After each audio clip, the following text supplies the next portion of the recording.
आपको ये बात जानकर बहुत हैरानी होगी कि हमारे 3 flagship space programme Vande Bharat train की रफ्तार से भी ज्यादा तेज गति से आगे बढ़ रहे हैं और इनमें हो रही डेवलपमेंट काफी शानदार है, जिन्हें सुनकर आपका सीना गर्व से चौड़ा हो जाएगा, क्योंकि ये तीनों प्रोग्राम चांद से लेकर सूरज और पूरे अंतरिक्ष में भारत के दबदबे को कई गुना ज्यादा बढ़ा देंगे। तो चलिए एक एक करके इन तीनों प्रोग्राम से जुड़ी अपडेट को समझते हैं। दरअसल दोस्तों, इस वीडियो में हम जिन 3 स्पेस मिशन के बारे में बात करने वाले हैं वह है आदित्य L1, गगनयान और चंद्रयान 3, जिनसे जुड़ी काफी बड़ी अपडेट अब एक ही साथ निकलकर सामने आ चुकी है। तो चलिए सबसे पहले शुरू करते हैं आदित्य L1 और गगनयान को लेकर आ रही खबर। दरअसल दोस्तों, लेटेस्ट रिपोर्ट के मुताबिक आदित्य L1 सैटेलाइट अब लगभग बनकर तैयार हो चुका है, जिसे 26 अगस्त को लॉन्च किया जाएगा और इसी को ध्यान में रखते हुए इसरो ने पहली बार आदित्य L1 के कुछ शानदार इमेज रिलीज किए, जिसे देखकर पूरी दुनिया हैरान है, क्योंकि लूनर साइंस में बड़ी तरक्की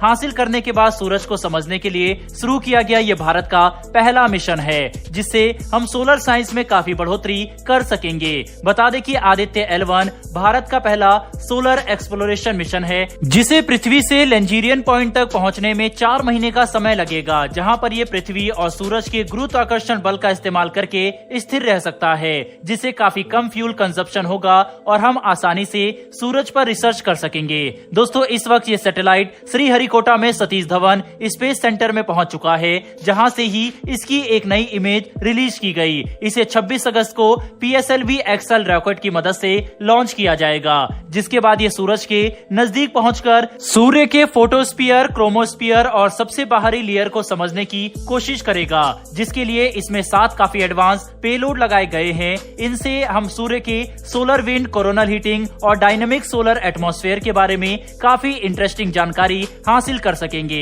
वहीं पर भारत के पहले ह्यूमन स्पेस फ्लाइट मिशन मतलब गगनयान को लेकर भी कुछ काफी बड़ी अपडेट निकलकर सामने आ चुकी है, जिसके तहत अब इस मिशन का सबसे महत्वपूर्ण हिस्से का परीक्षण किया जा चुका है। बता दें कि 8 से 10 अगस्त के बीच में चंडीगढ़ में विक्रम साराभाई स्पेस सेंटर द्वारा गगनयान मिशन के पैराशूट का सफल परीक्षण किया गया, जिसमें काफी सीरीज में इसे टेस्ट करके इसकी क्षमता और सटीकता को ऑब्जर्व किया गया है। बता दें कि ड्रॉग पैराशूट गगनयान मिशन के लिए सबसे महत्वपूर्ण हिस्सा है, जिसका इस्तेमाल अंतरिक्ष से गगनयान के वापस पृथ्वी के एटमॉस्फेयर में आकर लैंडिंग के दौरान इसकी वेलोसिटी को कम करने और अंतरिक्ष यान को स्थिर करने में किया जाएगा, जिसकी बदौलत हमारे गगन यात्री पृथ्वी के लो अर्थ ऑर्बिट में जाकर सफलतापूर्वक वापस धरती पर कदम रख सकेंगे, जो भारत के लिए अंतरिक्ष के क्षेत्र में स्वदेशी क्षमता को प्रदर्शित करने में सबसे बड़ी सफलता के तौर पर देखा जाएगा। और अब क्योंकि गगनयान मिशन का लॉन्च भी नजदीक आ चुका है, जो 2023 के अंत या 2024 के मध्य तक होगा, इसीलिए यह परीक्षण और भी ज्यादा महत्वपूर्ण था। बहरहाल दोस्तों, बढ़ते हैं इसी के साथ हमारी चंद्रयान 3 को लेकर आ रही खबर की तरफ, जिसे सुनकर पूरी दुनिया हैरान रह गई, क्योंकि इसरो अब एक ऐसा कारनामा करने जा रहा है जिसके बारे में किसी को अंदाजा तक नहीं था। सबसे ज्यादा हैरान तो यहाँ पर रूसी वैज्ञानिक हैं, जो ये सोच रहे थे कि उनका लूना 25 चंद्रयान 3 से पहले चंद्रमा के दक्षिणी भाग पर लैंड कर सकता है, लेकिन अब भारत अपने इस कारनामे से रूस को काफी पीछे छोड़ देगा। तो चलिए जानते हैं आखिर भारत ऐसा क्या करने वाला है। दरअसल दोस्तों, सामने निकल कर आ रही लेटेस्ट रिपोर्ट के मुताबिक अब इसरो चंद्रयान 3 की दूरी और भी ज्यादा कम करने वाला है, जिसके बाद ये आखिरकार चांद से मात्र 100 किलोमीटर की ऊंचाई पर होगा, जहां से हम इसे काफी आसानी से चंद्रमा पर लैंड करा सकते हैं। हैरानी की बात तो यह है कि अपडेट के मुताबिक भारत का चंद्रयान 3 प्रोग्राम अब अपने शेड्यूल से 1 हफ्ते आगे चल रहा है, जो हमारे प्रोग्राम की सटीकता और वैज्ञानिकों की क्षमता को साफ तौर पर प्रदर्शित करता है, जिसकी बदौलत अगर भारत चाहे तो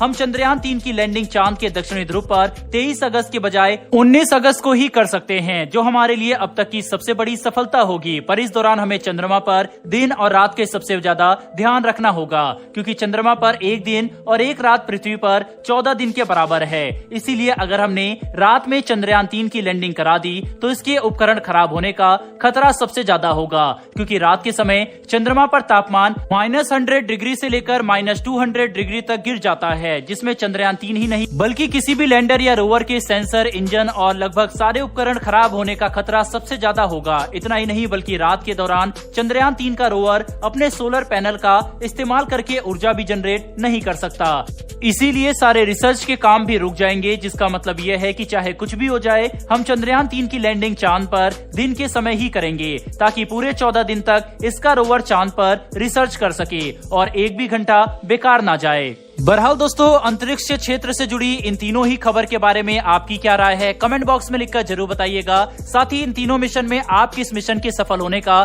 सबसे ज्यादा बेसब्री से इंतजार कर रहे हैं, कमेंट बॉक्स में लिखकर जरूर बताइएगा। और अगर आपको यह इन्फॉर्मेशन पसंद आई हो तो वीडियो को लाइक करके हमारी आने वाली डेली ऐसी वीडियो के लिए चैनल को सब्सक्राइब कर बेल नोटिफिकेशन जरूर दबा लें। फिर मिलेंगे ऐसी एक नई वीडियो के साथ। धन्यवाद।